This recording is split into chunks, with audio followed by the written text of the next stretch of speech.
Kemudian selanjutnya adalah terkait dengan tadi ya, kondisi di surga itu adalah pertama usianya sebaya ya. Kedua muda lagi gitu ya. Dalam keadaan yang sangat muda. Ya, orang yang meninggalnya sudah sepuh nanti akan muda lagi. Orang yang meninggalnya ketika anak-anak, balita, remaja itu akan bukan dewasa ya, akan muda gitu ya, akan muda. Dan ini menjadi sebuah keyakinan ya, menjadi sebuah keyakinan. Ada sahabat saya ya, istrinya itu hamil kembar 3. Kemudian lahir dan ketiganya hidup ya. Tapi Allah takdirkan kehidupannya cuma 2 jam. 2 jam kemudian ketiga bayinya meninggal dunia. Ini adalah sebagai sebuah ketentuan Allah Subhanahu wa taala bahwa ada manusia yang Allah ciptakan, yang lahir ke alam dunia, Allah berikan jatah usianya hanya 2 jam. Bahkan mungkin ada yang kurang dari itu ya.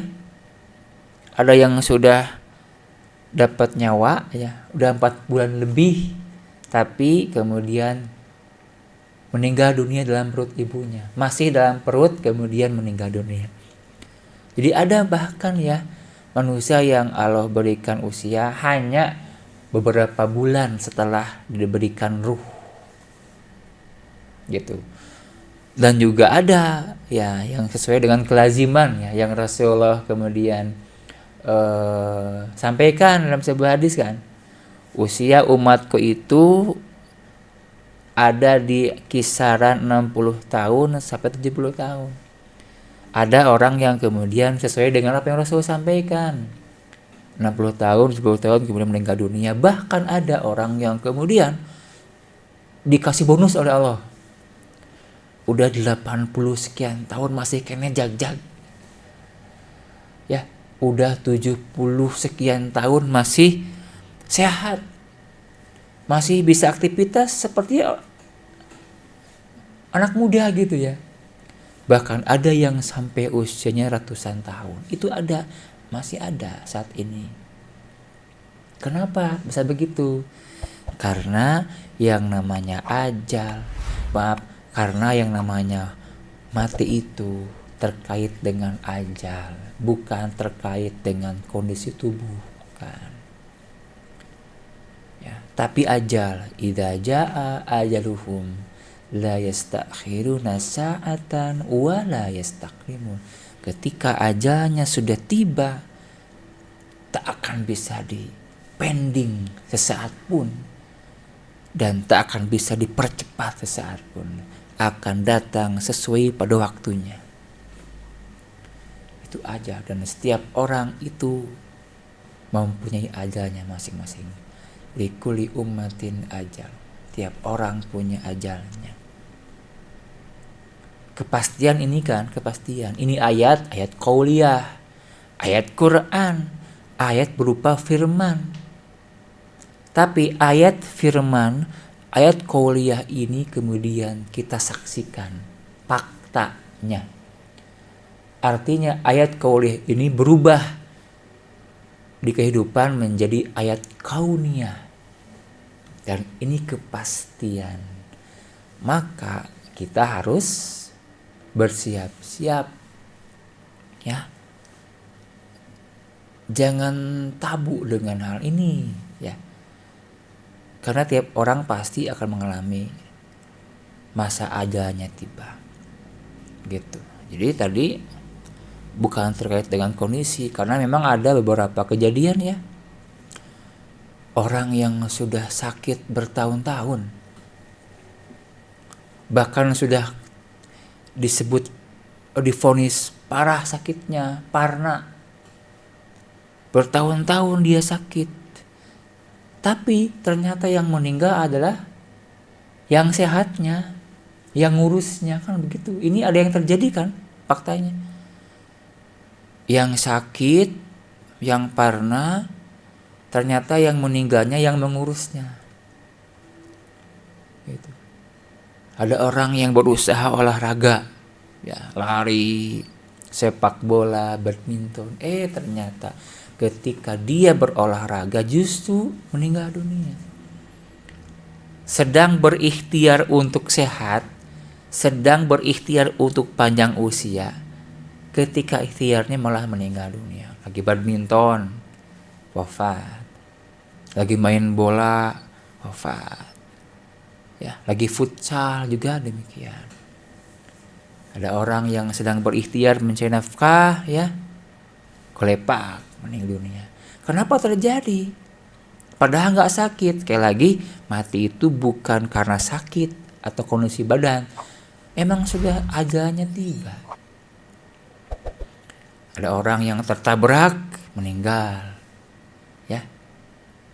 Ada orang yang tertabrak, nggak meninggal, bahkan selamat.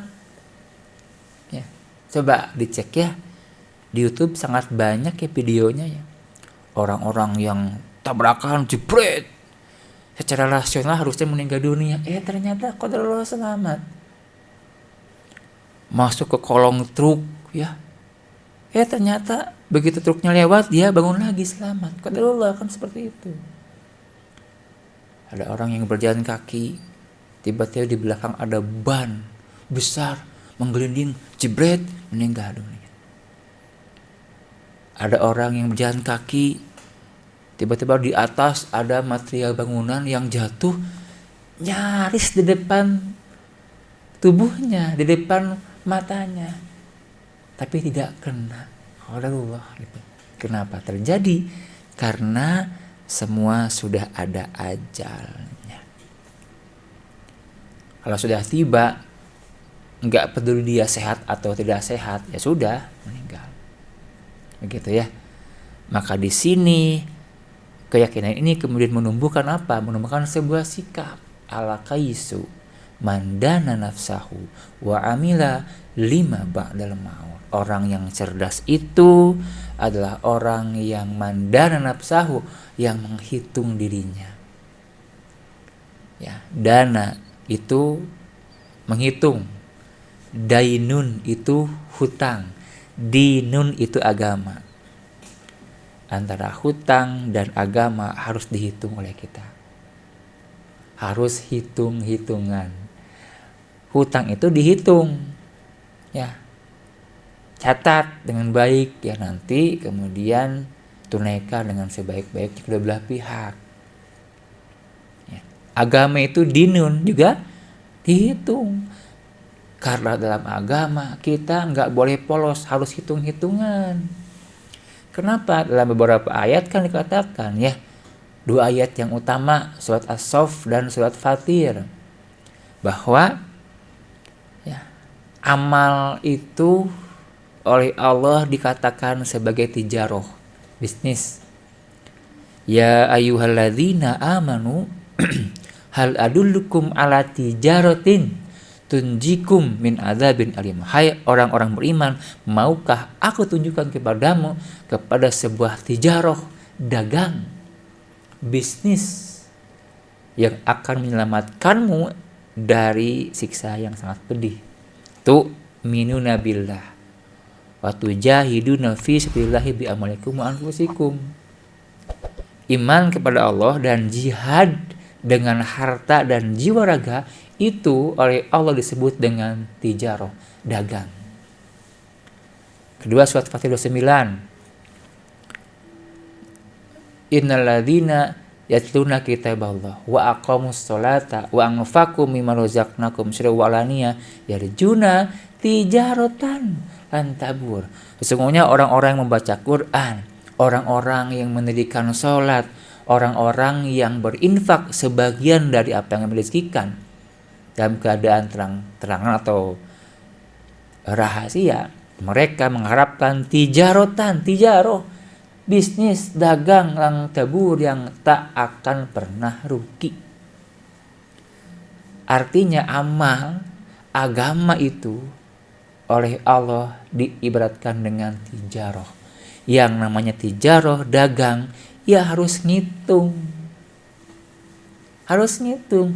Modal sekian, berarti dijual sekian agar dapat untung.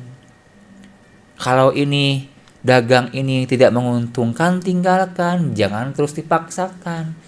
Amal pun demikian, amal ini menguntungkan atau tidak. Kalau menguntungkan, kalau berpahala, lakukan. Kalau tak menguntungkan, tidak berpahala, bahkan berefek siksa, tinggalkan. Itu prinsipnya ya. Mandana nafsahu, menghitung dirinya, itu maksudnya adalah tadi ya, ngitung amalnya, ngitung kebaikannya, ya, ngitung keburukan, ngitung dosa, dihitung semuanya. Kalau sudah dihitung, maka yang selanjutnya adalah apa? Wa amila lima ba'dal maut, persiapkan amal untuk menghadapi tadi kematian. Ya. Jadi pasca menghitung diri, muhasabah diri, kemudian memfollow up dengan amal soleh. Semakin soleh, bukan semakin buruk, bukan semakin jadi ahli maksiat, semakin menjadi ahli ibadah. Itulah orang-orang yang cerdas al-kaisu, dan itulah orang-orang yang menyikapi keyakinan tadi, keyakinan adanya surga dan neraka dengan persiapan yang baik, dengan persiapan yang sangat matang, dengan pelaksanaan amal soleh yang benar-benar terjaga keikhlasannya, kaifiyatnya, dan asar amalnya. Demikian yang dapat saya sampaikan. Ini hanyalah sebagai sebuah sharing. Mohon maaf bila ada kata-kata yang kurang berkenan di hati Anda. Yang benar itu adalah datang dari Allah Subhanahu wa Ta'ala. Yang salah itu adalah karena kealfaan saya sendiri.